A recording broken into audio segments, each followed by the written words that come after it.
think that there's that 54.9 is not we can challenge it. That's why I say we can get to a 50% plus one if we could create the coalitions needed and persuade people to come our way, which is important is how we talk to the other side. We're trying to persuade a two-time Pritzker voter to come join us. Leave him because he's extreme. So we have to know that we have to be smart about how we talk to that Pritzker voter. But I think the opportunity is there, which is why I'm running. Appreciate that. Jeep, you just came up, and then Christian, if you want to speak too.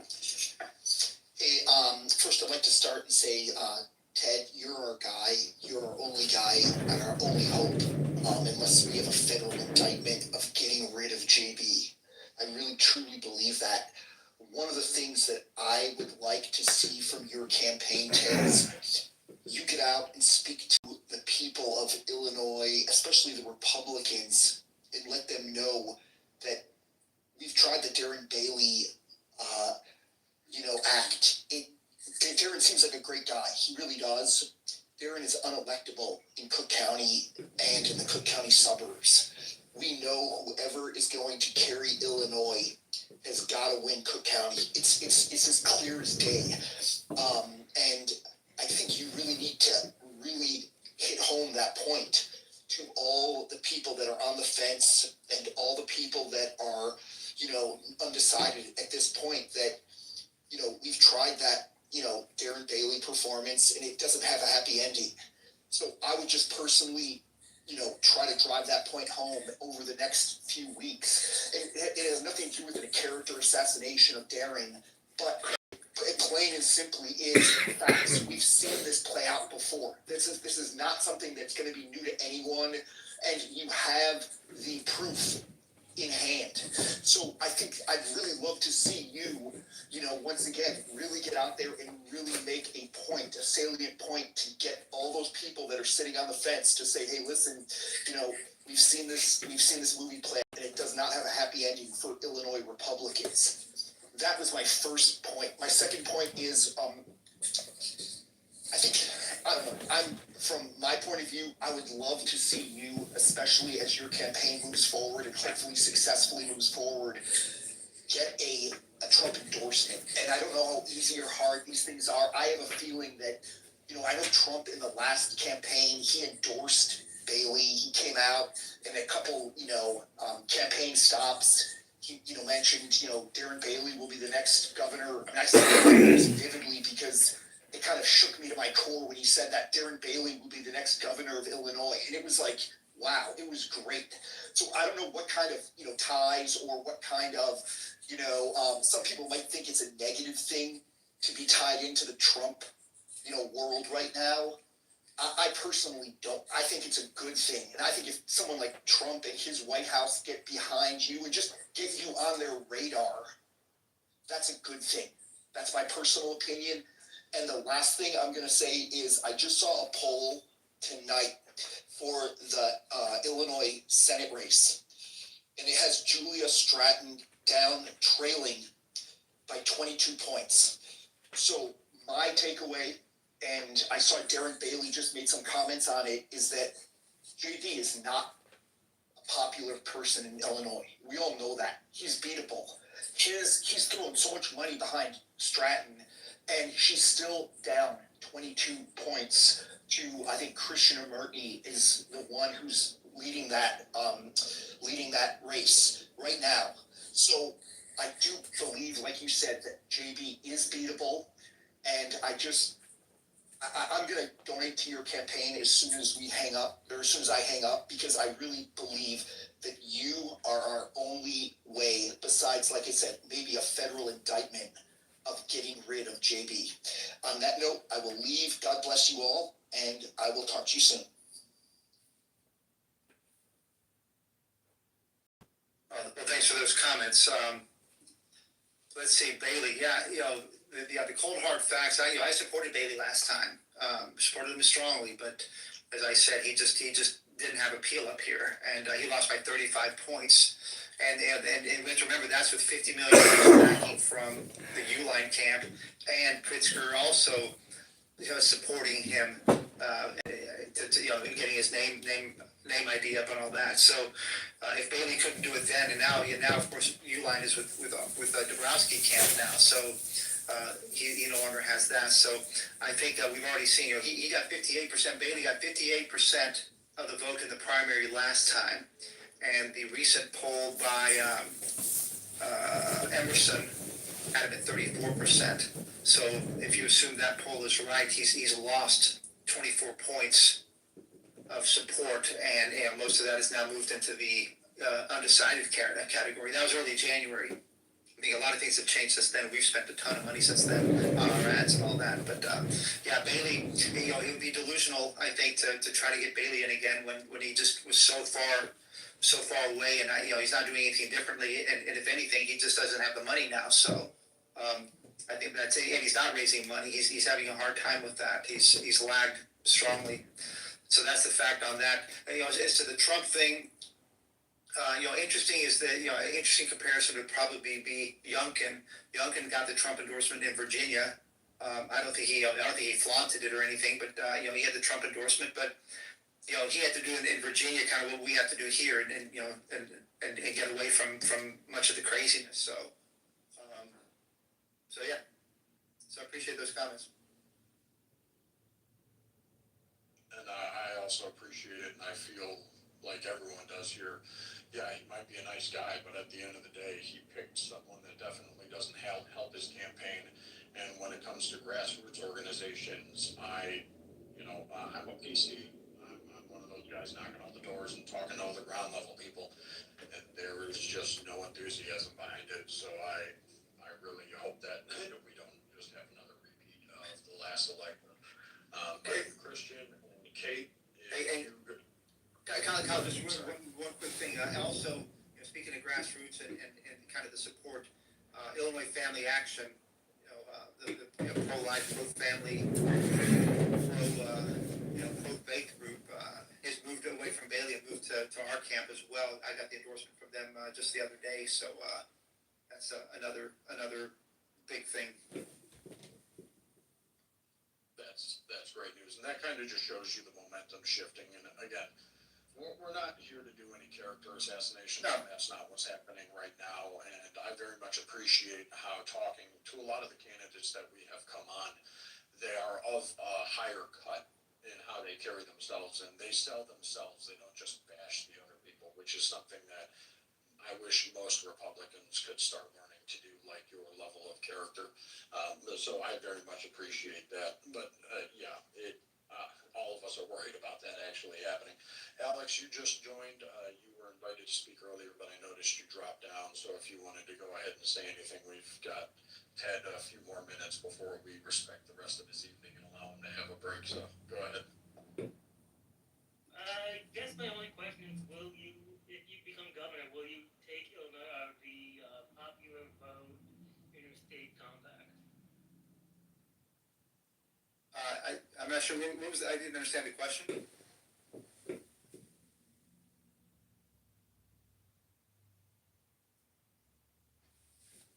Alex, you still there?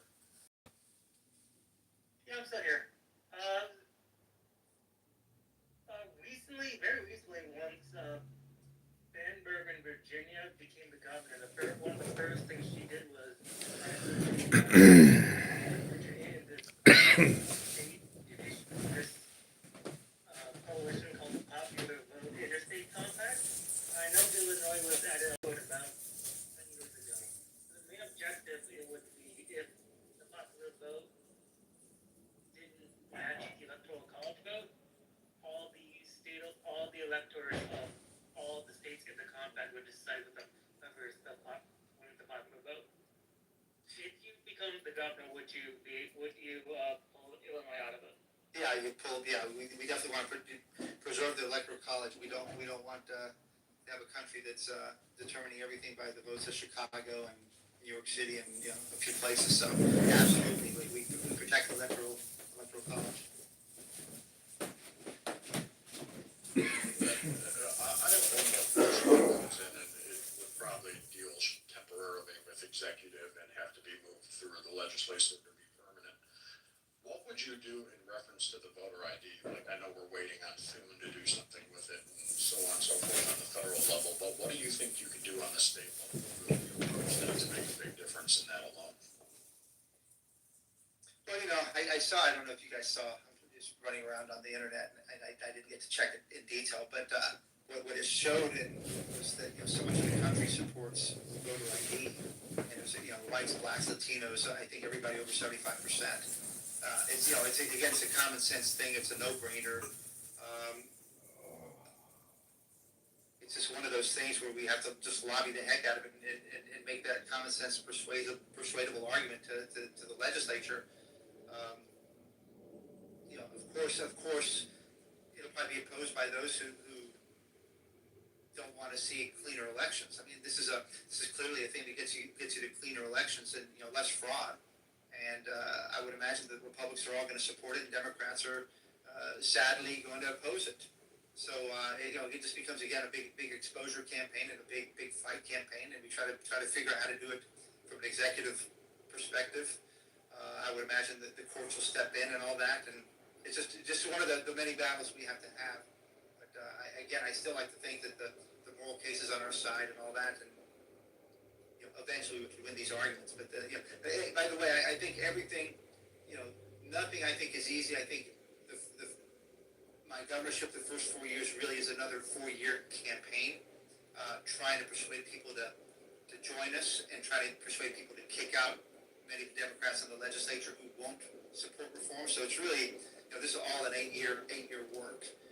The next 4 years have to be a campaign to see if we can, regain some of the power in the state house so that we can then pass some of these laws, because everything we talk about is we know is going to be hard work, and I mean that's the reality.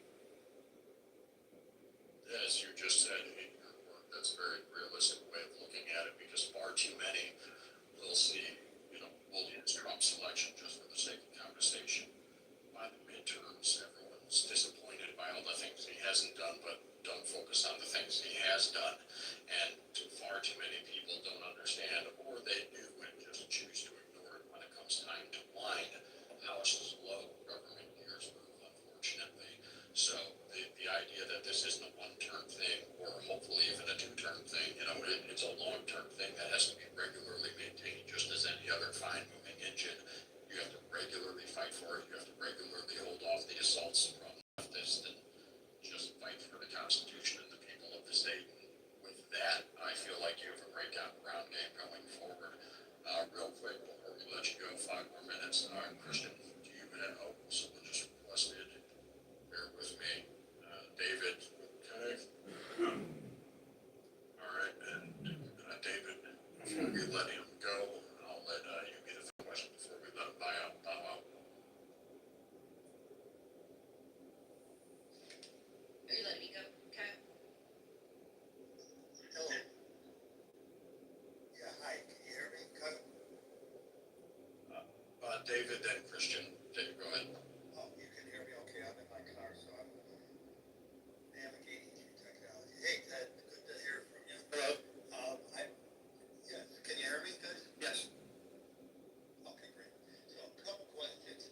What do you think you're doing in your campaign differently than your opponents to mobilize voters to come on over? Soft Dems, independents, never Trumpers, people that don't register, they hate both sides, and Republicans to show out for big force. What do you think are some of the things that you're doing? Like I said, that you're seeing are really hot items that are motivating them to want to come over to the Dombrowski camp. And then the second question is, I have talked about this, the 8-5 strategy, and we know that the Democrats have a supermajority, and we need 8 more state reps, Republicans, and 5 more state senators. Is that something that you would add on to your campaign to show leadership? Because I believe a lot of the voters are looking for somebody to lead us out of this nightmare. Well, I certainly, one of the things that excited me, and the sad part is we got to go through primaries. So you asked about, trying to get independence and all that. Let me think about the order I want to answer this. All right, so let me tell you first of all what I'm doing, and it's been fun, and I mentioned it earlier, but first of all, we have a primary, and we know who votes in primaries. We pretty much know exactly who votes in primaries, because we'll get the the people who voted 3 out of the last 3 times, they'll be back. We'll get 725,000 votes. Some of them who voted 2 out of the last 3. So, and we know who they are. They're pretty conservative. From everything I see when I travel across the state, the primary is a conservative vote. So, it's hard to think about getting too many independents and others who are not regular voters coming out. Certainly with the limited money that we have in the campaigns right now in this primary, we're not going to get a whole slew of new voters. So that would be, I think, I think the whole goal for us in the primary is to get those who vote out to vote for us.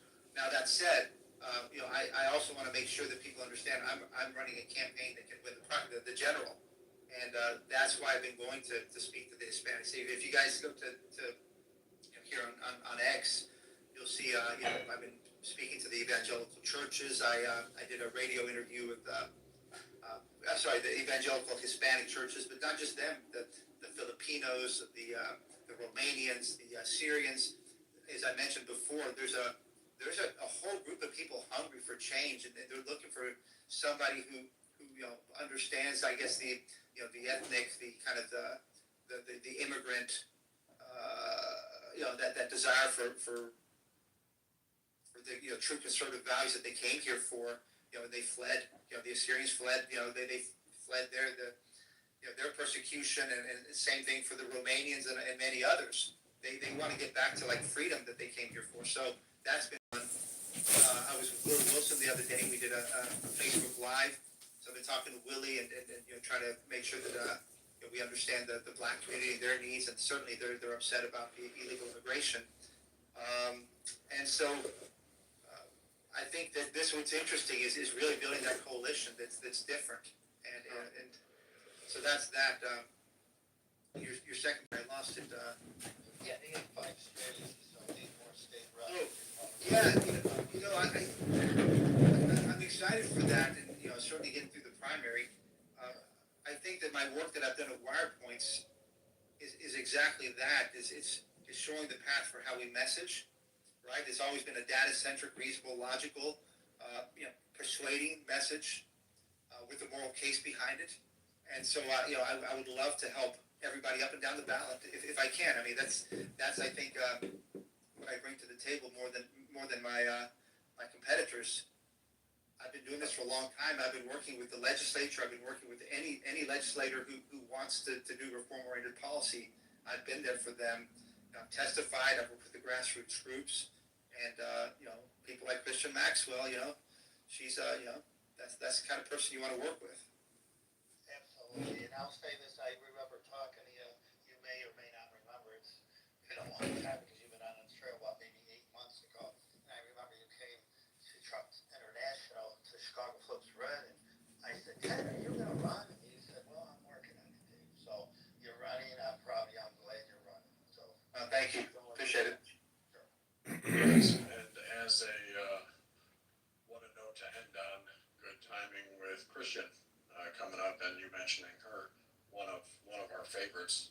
If we're going to be a little bit biased, one of our own that's really come up through this and just a rising star that we wish would get more recognition from the state GOP. So, but I do want to at least offer it to you because we're a minute past your time. If you don't mind, if you take a question. Oh no, let's absolutely. We got to end with Christian. Thank you. No, I deeply appreciate it. Leadership that I've that has helped to grow me tremendously. As far as Ted, like I said, I'm a data-driven person. And Data. I'm always living my life by the data. Was the tremendous and deep understanding of what Illinois is facing in so many categories. WirePoints really deeply grasped what's going wrong with our children as far as education here. I truly think that as people are evaluating who's to vote for in the primaries, I'm not going to sway anybody or anything of that nature, but I know that the things that I'm looking for is someone who grasps what exactly is happening in these schools and what do we need to be advocating for. What is truly happening in each demographic?